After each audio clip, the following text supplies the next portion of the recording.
Hello students, Mehta college के digital platform पर आपका स्वागत है। अपना सॉलिड स्टेट फिजिक्स चल रहा था। सॉलिड स्टेट में पिछली क्लास में अपन ने पढ़ा था शेरर फार्मूला।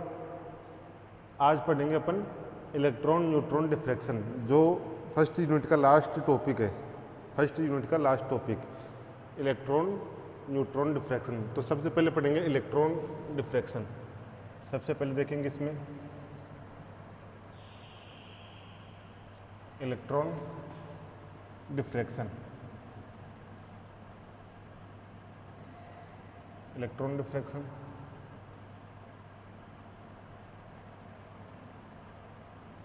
अब देखो, आप क्वांटम में पढ़ोगे कॉम्पटन इफेक्ट बताता है कि जो पार्टिकल, जो प्रकाश होता है, उसकी जो प्रकाश होता है उसके पार्टिकल को फोटोन माना गया है। जब वो फोटोन किसी रेस्ट इलेक्ट्रॉन से टक्कर करता है तो अपने पास जो ग्राफ प्राप्त होता है उसमें दो वेवलेंथ प्राप्त होती है। उसके अकॉर्डिंग इनकी वेव नेचर भी होती है। तो लिखो, डी ब्रोगली के अनुसार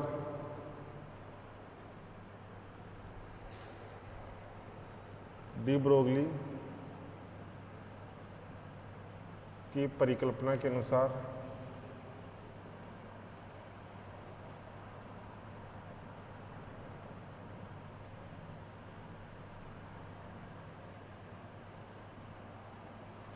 m द्रव्यमान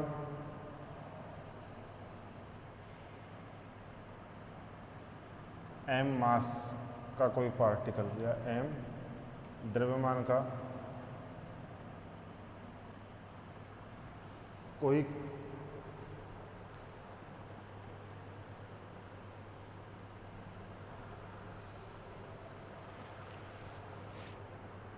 द्रव्यमान के का इलेक्ट्रॉन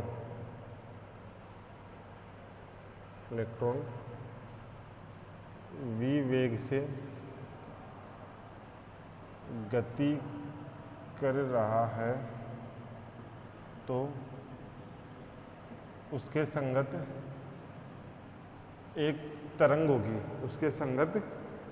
होगी।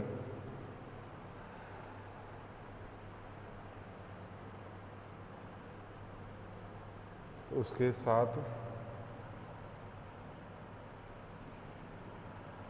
संलग्न तरंग का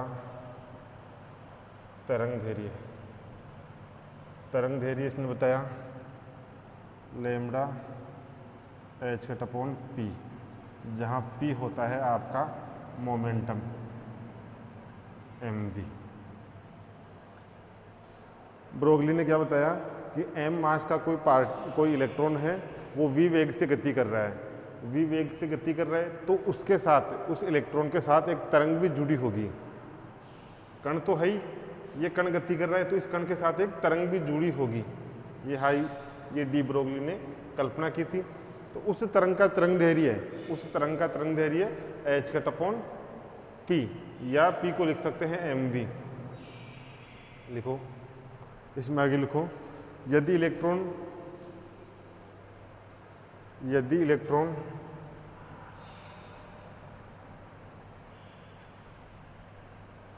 विभवांतर द्वारा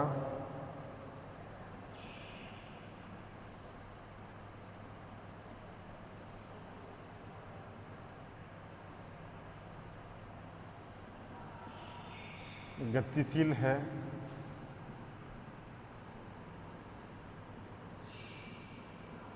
तो यदि इलेक्ट्रॉन विभवांतर द्वारा गतिशील है तो इसकी गतिज ऊर्जा, इसकी गतिज ऊर्जा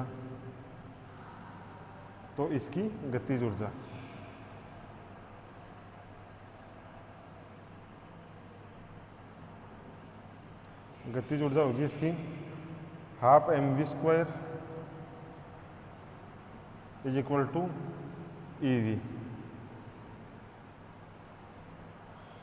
दोनों तरफ m से मल्टीप्लाई कर देंगे तो ये तो जाएगा आपका m स्क्वायर v स्क्वायर, 2 इधर चला गया, m से मल्टीप्लाई किया और ev आपका है, यहाँ से mv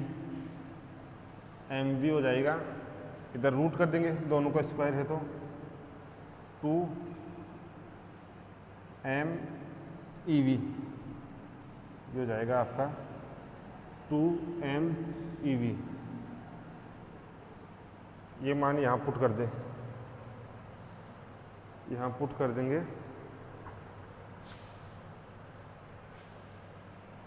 अतः तरंग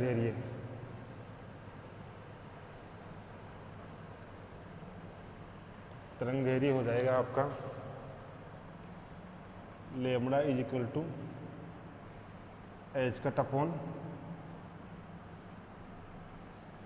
2m ev, 2m ev। H cut की जगह एच ही ले लो,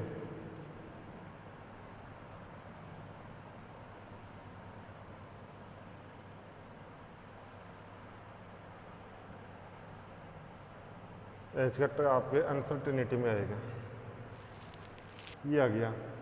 यहाँ वैल्यू पुट कर दो, एच का मान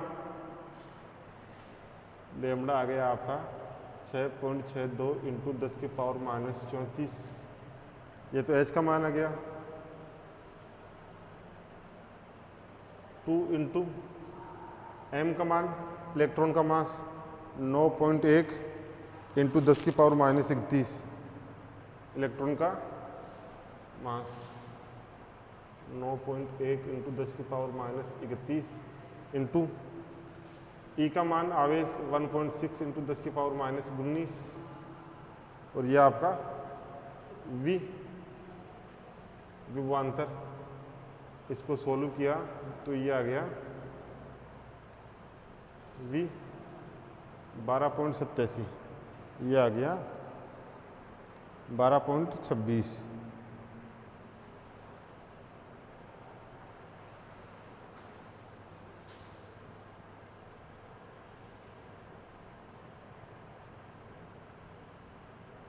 यहाँ से लेमड़ा का मान ज्ञात कर लेंगे।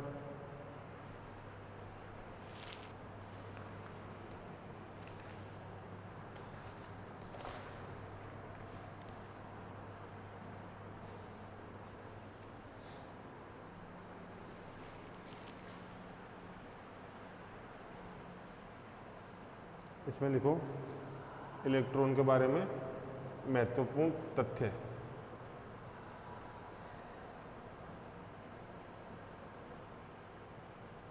इम्पोर्टेंट फैक्ट,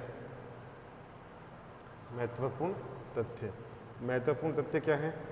इलेक्ट्रॉन आवेशित कण है, इलेक्ट्रॉन आवेशित कण है तो ये एक्स किरण की तुलना में पदार्थ से अधिक प्रबलता से अन्योन्य क्रिया करेंगे। इलेक्ट्रॉन आवेशित कण होते हैं, इलेक्ट्रॉन आवेशित कण होते हैं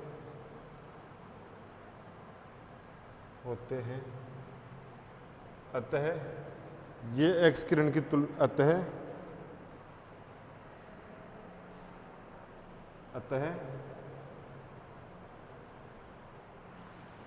पदार्थ के साथ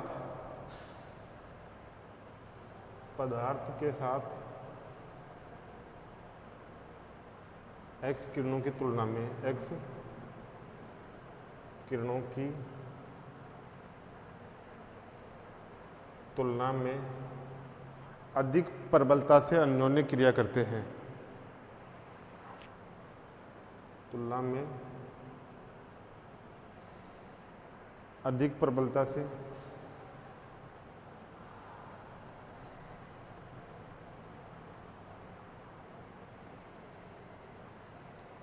अन्योन्य क्रिया करते हैं।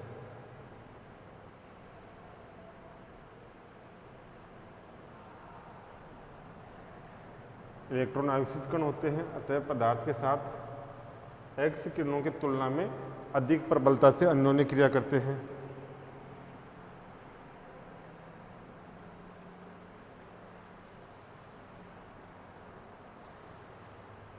अब जो इलेक्ट्रॉन होते हैं वो पदार्थ के इलेक्ट्रॉनों से और पदार्थ के नाभिक से विवर्तित होते हैं। जो इलेक्ट्रॉन हैं आपके, तो वो इलेक्ट्रॉन जिस पदार्थ से विवर्तित होते हैं या जिस पदार्थ में आपतित होते हैं, तो उस पदार्थ के नाभिक से और उस पदार्थ के इलेक्ट्रॉनों से विवर्तित हो सकते हैं। जबकि एक्स किरण होती है, एक्स किरण केवल पदार्थ के इलेक्ट्रॉनों से विवर्तित होती है। तो इसमें लिखो दूसरा लिखो इसमें, इलेक्ट्रॉन पदार्थ के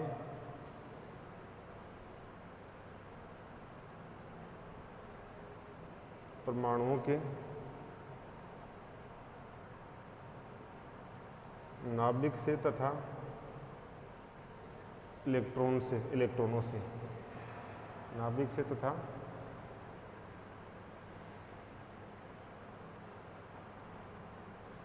इलेक्ट्रॉनों से विवर्तित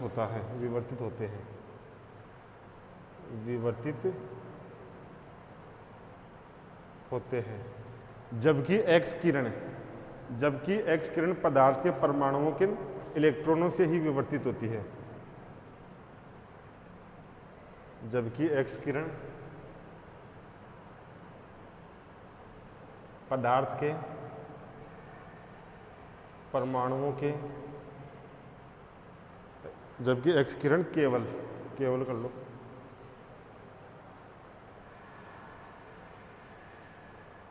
केवल पदार्थ के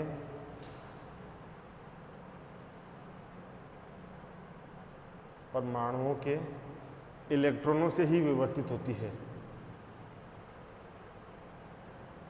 इलेक्ट्रॉनों से ही विवर्तित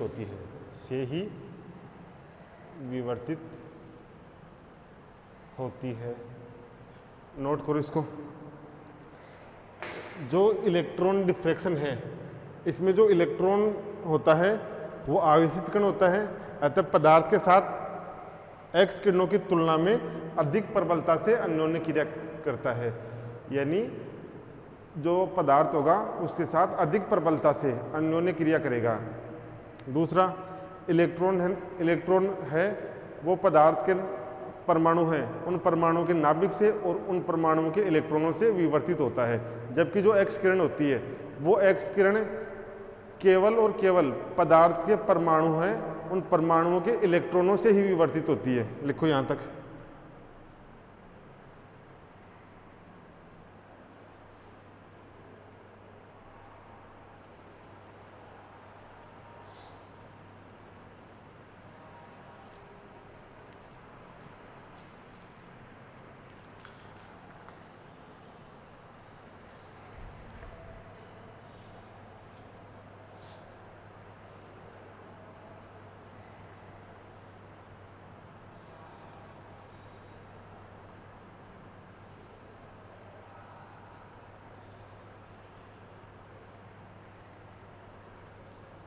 देखो, डी ब्रोगली कॉम्पटन इफेक्ट में ये आपका फोटोन है, ये रेस्ट इलेक्ट्रॉन है, फोटोन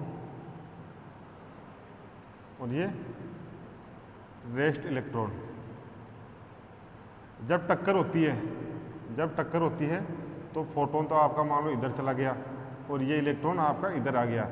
तो जब ये इलेक्ट्रॉन इधर आता है तो इसके साथ एक तरंग जुड़ी होती है। डी ब्रोगली ने क्या कल्पना की कि जो रेस्ट इलेक्ट्रॉन या जो रिकॉइल इलेक्ट्रॉन है, इसको रिकॉइल इलेक्ट्रॉन बोलते हैं, तो इस रिकॉइल इलेक्ट्रॉन के साथ एक वेव एसोसिएट करती है। तो यही डी ब्रोगली ने बताया। डी ब्रोगली की परिकल्पना के अनुसार m द्रव्यमान का इलेक्ट्रॉन v वेग से गति करता है तो उसके साथ संलग्न तरंग का तरंगदैर्घ्य, यानी m द्रव्यमान का कोई कण है, v वेग से गति कर रहा है तो इसके साथ तरंग संलग्न होगी। इसने कल्पना की थी, बाद में डेविडसन जर्मन ने प्रूव किया था।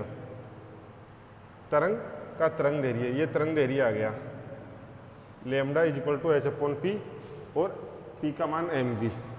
यदि इलेक्ट्रॉन v विभवांतर द्वारा गतिशील है, यानी इलेक्ट्रॉन पर v विभवांतर लगा दिया तो v विभवांतर द्वारा गतिशील है, तो इसकी गतिज ऊर्जा ये हो जाएगी, गतिज ऊर्जा ये हो जाएगी। यहाँ से अपन ने mv का मान निकाल लिया, mv का मान यहाँ पुट किया तो ये वाला आ गया तरंग दैर्घ्य। h का मान, m का मान, e का मान रख के निकाल लिया तो ये आ गया 12.26। इसको एंगस्ट्रॉम में लिखते हैं, एंगस्ट्रॉम लिख लेना इसको, 10⁻⁻10। इंपॉर्टेंट फैक्ट चल रहे हैं।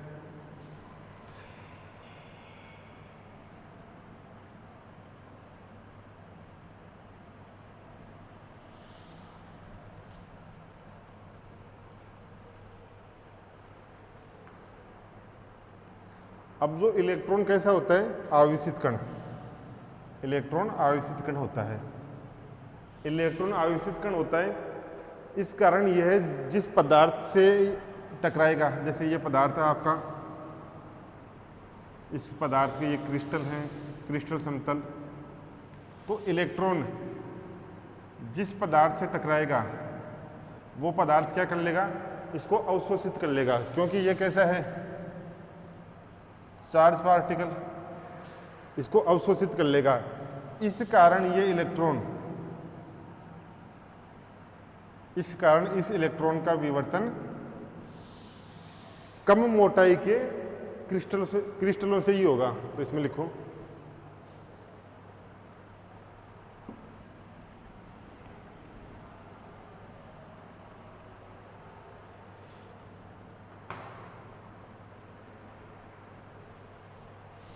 तीसरा है आपका आवेशित कण होने के कारण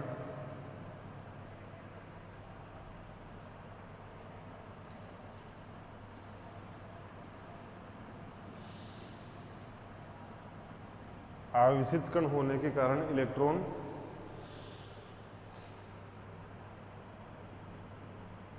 क्रिस्टल द्वारा अवशोषित कर लिया जाता है, क्रिस्टल द्वारा अवशोषित कर लिया जाता है, अवशोषित कर लिया जाता है। आवेशित कण होने के कारण इलेक्ट्रॉन क्रिस्टल द्वारा अवशोषित कर लिया जाता है। अतः इलेक्ट्रॉन क्रिस्टल के अंदर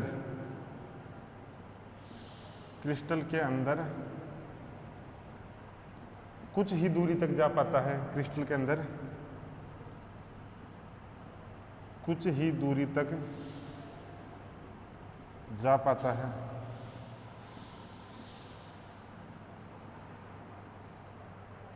इलेक्ट्रॉन क्रिस्टल के अंदर कुछ ही दूरी तक जा पाता है।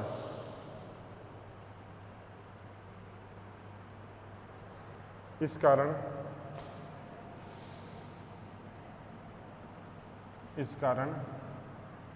इलेक्ट्रॉन विवर्तन,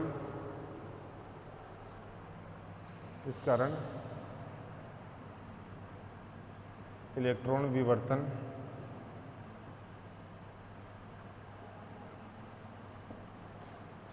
पतली फिल्मों,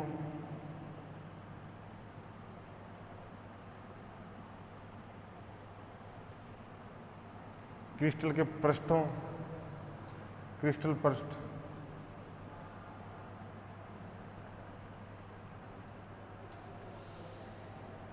व नैनो कण, नैनो पार्टिकल कणों द्वारा ही संभव है।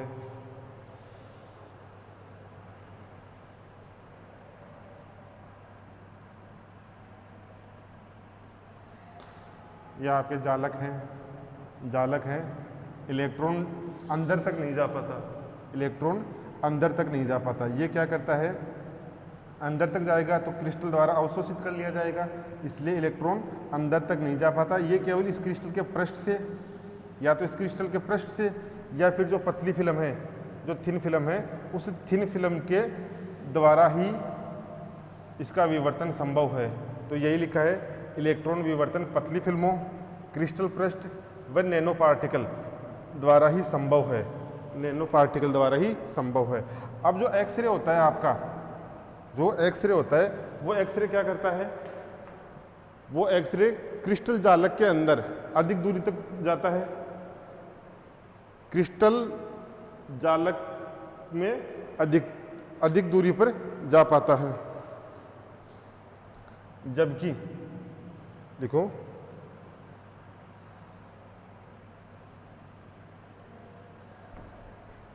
जबकि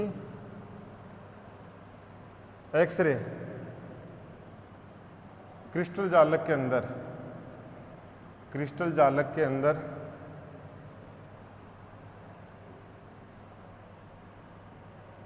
अधिक दूरी तक वेदन करती है,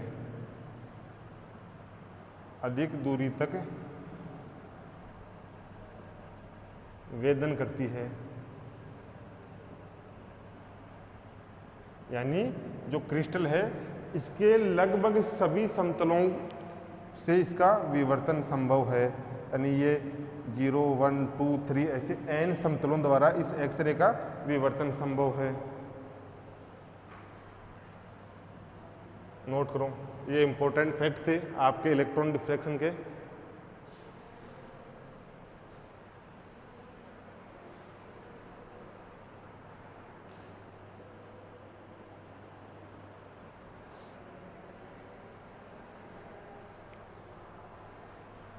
इसमें यहाँ जो भी क्वेश्चन आएगा उसके लिए यहाँ से लेमड़ा का मान निकालेंगे।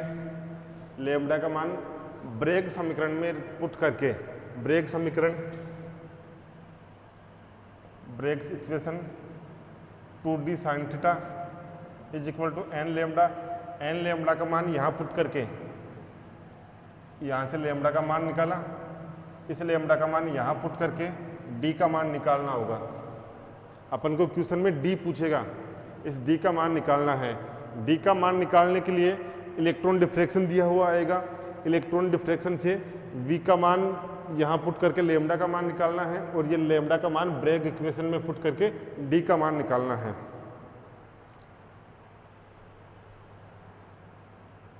इलेक्ट्रॉन आवेशित कण होते हैं, अतः पदार्थ के साथ एक्स किरणों की तुलना में अधिक प्रबलता से अन्योन्य क्रिया करते हैं। इलेक्ट्रॉन पदार्थ के परमाणुओं, इलेक्ट्रॉन होता है वो पदार्थ के जो परमाणु हैं उन परमाणुओं के नाभिक से और इलेक्ट्रॉनों से विवर्तित होता है। जबकि जो एक्सरे होती है वो एक्सरे पदार्थ के जो परमाणु होते हैं उनके इलेक्ट्रॉनों से ही विवर्तित होती है। तीसरा पॉइंट है इलेक्ट्रॉन आवेशित कण होते हैं, इलेक्ट्रॉन आवेशित कण होते हैं, अतः जब भी वो किसी पदार्थ पर आपतित होते हैं तो पदार्थ द्वारा अवशोषित कर लिए जाते हैं। इस कारण इलेक्ट्रॉन द्वारा या इलेक्ट्रॉन विवर्तन द्वारा पतली फिल्मों, क्रिस्टल के पृष्ठों या नैनो पार्टिकल की संरचना का पता लगाया जा सकता है। यानी इन तीनों से ही, क्रिस्टल पृष्ठ, नैनो पार्टिकल, पतली फिल्म, इनके द्वारा ही इलेक्ट्रॉन विवर्तन संभव है। जबकि जो एक्सरे है वो क्रिस्टल जालक को अंदर तक वेदती है, अंदर तक वेदन करती है। यह आपका इलेक्ट्रॉन डिफ्रैक्शन कंप्लीट हो गया। नेक्स्ट है neutron diffraction.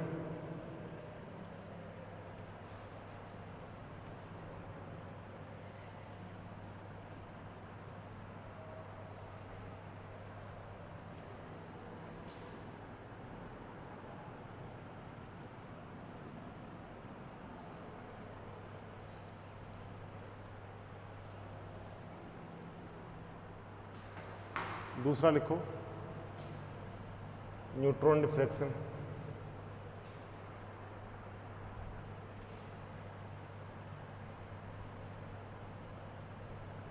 Neutron diffraction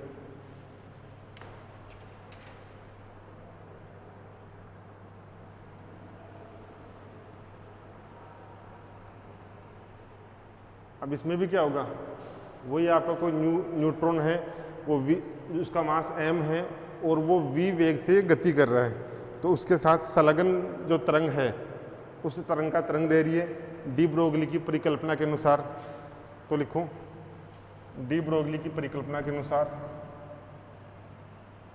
de Broglie की परिकल्पना के अनुसार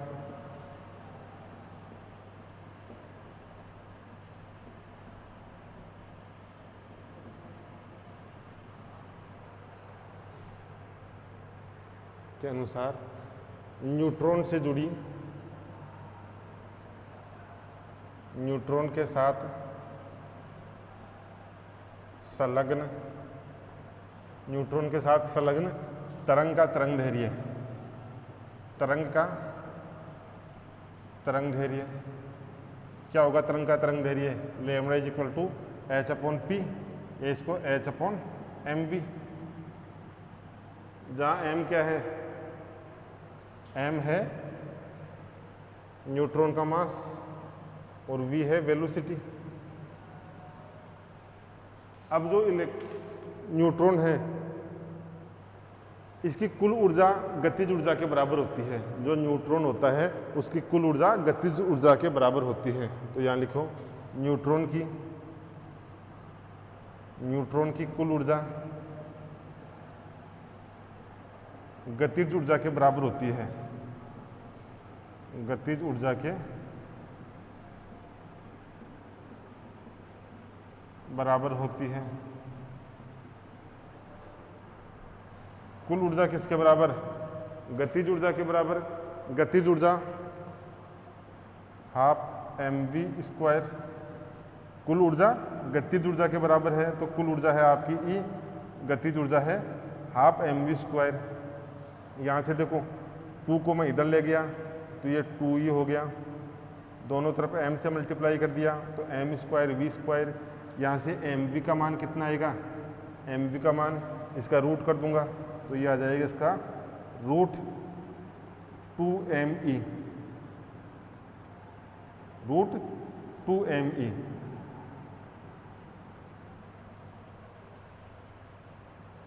इसको यहाँ पुट कर देंगे, 2 को 1 में पुट करने पर, 2 को 1 में पुट किया तो लेमड़ा का मान कितना आ गया? लेमड़ा का मान आ गया h upon root 2me, root 2me। अब मान पुट कर दो, मान पुट करो तो ये तो गया आपका 6.62 into 10 to power minus 34, 2 into m photon का मास, फोटोन का मास होता है आपका 1.67 इंटू 10 टू पावर माइनस 27 और ये आपका ई, ये आपका ई।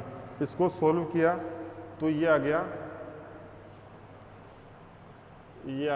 आपका 0.287 अपॉन ई और ये एंगस्ट्रॉम में ये मान आ गया, जहाँ ई क्या है? ई न्यूट्रॉन की टोटल एनर्जी है, जो ई है वो न्यूट्रॉन की टोटल एनर्जी है।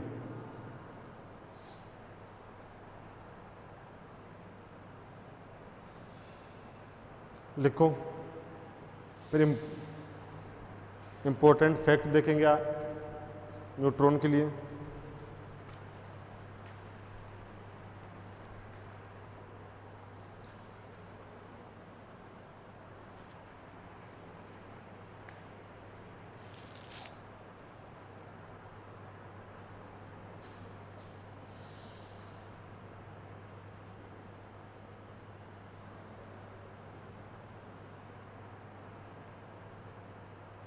ये हो गया, इसमें लिखो इंपॉर्टेंट फैक्ट्स।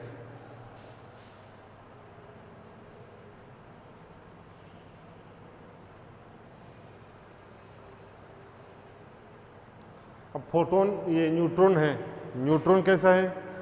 आवेशित है या अनावेशित? अनावेशित। तो जो न्यूट्रॉन अनावेशित है तो ये क्या होगा? जो पदार्थ है उस पदार्थ का जो नाभिक है उस नाभिक के द्वारा ही विवर्तित होगा। न्यूट्रॉन अनावेशित है, अतः यह जो पदार्थ है उस पदार्थ के नाभिक द्वारा ही विवर्तित होगा। तो लिखो, इसमें लिखो न्यूट्रॉन अनावेशित कण है, अनावेशित कण है। कण है, अतः यह केवल पदार्थ के परमाणुओं के या पदार्थ के परमाणु के नाभिक द्वारा ही विवर्तित होगा, नाभिक द्वारा ही विवर्तित होगा।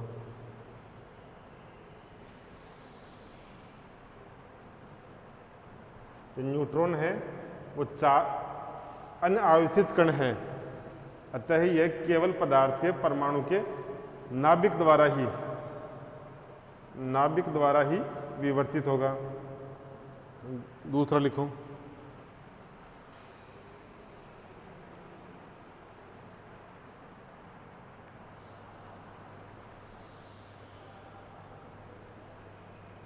इसमें दूसरा लिखो, जो न्यूट्रॉन है उसका चुंबकीय आघूर्ण होता है, जो आपका न्यूट्रॉन है उसका चुंबकीय आघूर्ण होता है, अतः इसके द्वारा जो पदार्थ का चुंबकीय आघूर्ण है उस चुंबकीय आघूर्ण का परिमाण और उसकी दिशा ज्ञात की जा सकती है। तो इसमें लिखो, न्यूट्रॉन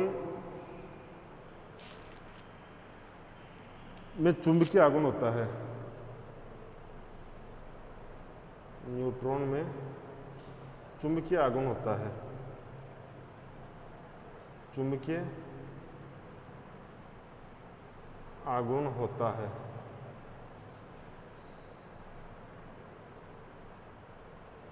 अतः इसके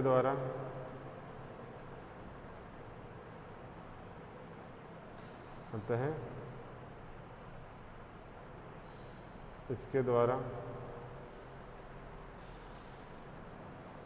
पदार्थ के चुंबकीय आघूर्ण का मान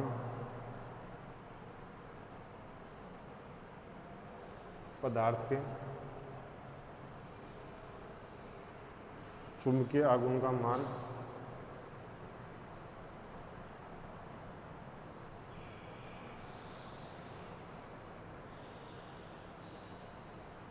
या परिमाण वह दिशा ज्ञात की जा सकती है, ज्ञात की जा सकती है। जो न्यूट्रॉन है वो अनावेशित कण होता है, अतः यह केवल पदार्थ के जो परमाणु हैं उन परमाणुओं के नाभिकों द्वारा विवर्तित होगा। दूसरा, न्यूट्रॉन में चुंबकीय आघूर्ण होता है, जो न्यूट्रॉन है उस न्यूट्रॉन में चुंबकीय आघूर्ण होता है, अतः इसके द्वारा जो पदार्थ है उस पदार्थ के चुंबकीय आघूर्ण का मान तथा उस चुंबकीय आघूर्ण की दिशा ज्ञात की जा सकती है। लिखो इनको,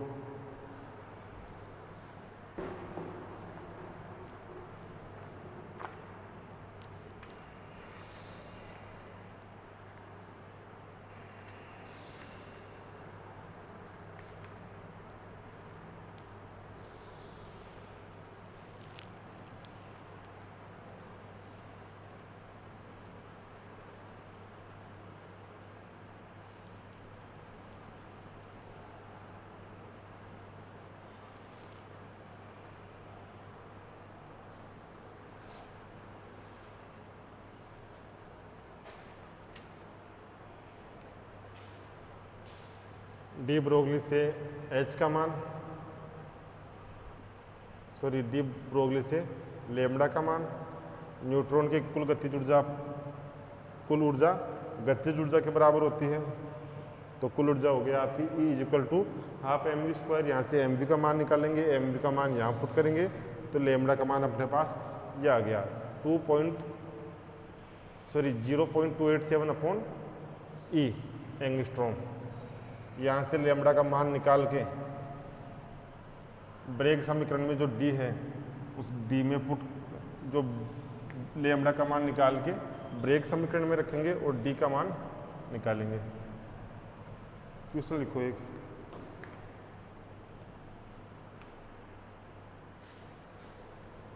क्वेश्चन है कैलकुलेट द क्वेश्चन है calculate the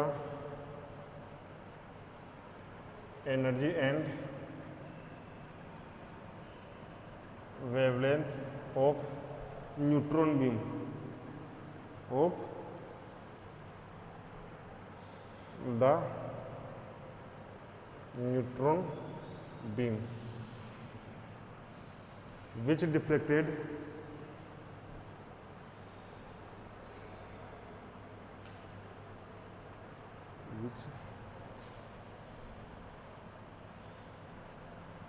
which diffract from 100 crystal 100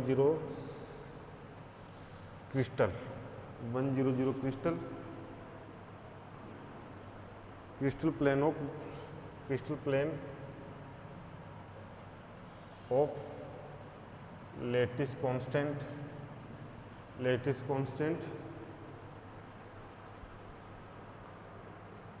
3.84 angstrom.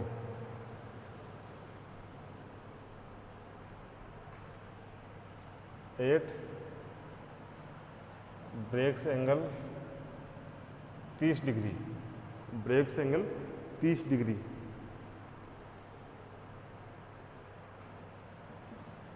in the first order diffraction in the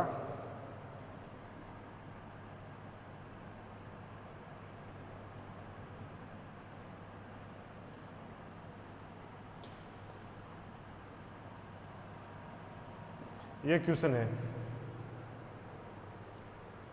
अपन को क्या करना है, calculate the energy and wavelength of the neutron beam which diffracts from 100 crystal plane, यानी जो crystal plane है, जो जालक समतल है, उसके मिलर इंडाइसेज दिए हुए हैं।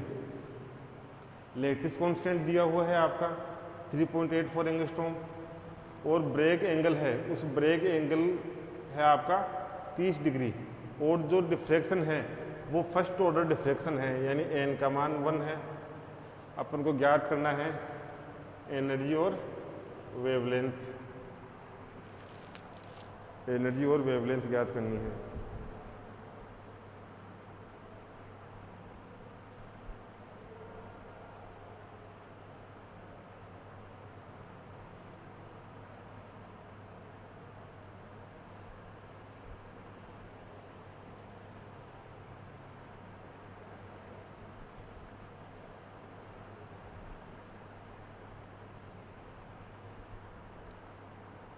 क्या करेंगे, सबसे पहले Bragg equation, Bragg equation 2D sin theta n lambda. D क्या है, D है जो दो प्लेन हैं उनके बीच की दूरी। अब यहाँ D ना देके मिलर इंडाइसेज दे दिए।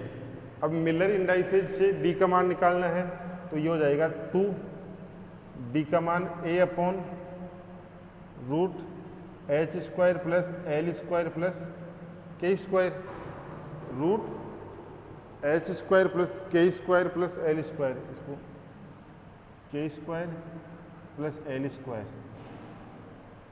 Sign theta n lambda. ये वाला फॉर्मूला आ गया। यहाँ से अपन को मान निकालना है लेमडा का, यहाँ से मान निकालना है लेमडा का।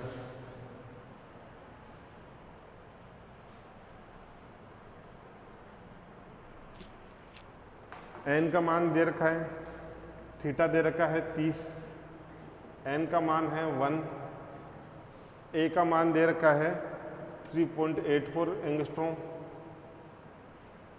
एच के एल का मान दे रखा है, एच के एल का मान दे रखा है 100। तो यहाँ मान पुट करो, ये हो जाएगा lambda is equal to 2, a का मान 3.84 angstrom upon h square k square l square, तो ये आ गया आपका 1 square plus 0 square plus 0 square into sine 30, sine 30 का मान पुट करो और इसको सोल्व करो।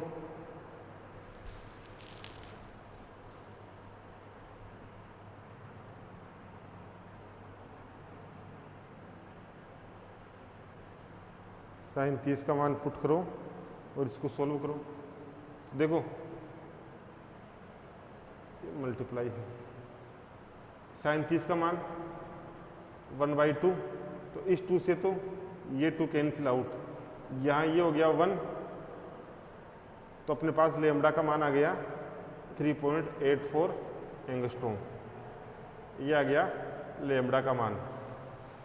अब इस लेमडा के मान को पुट करेंगे जो न्यूट्रॉन डिफ्रैक्शन के लिए वेवलेंथ है यहाँ पर, तो यहाँ से ये हो जाएगा आपका √E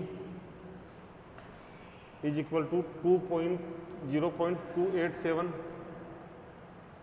अपॉन 384 एंगस्ट्रॉम, और यहाँ भी एंगस्ट्रॉम।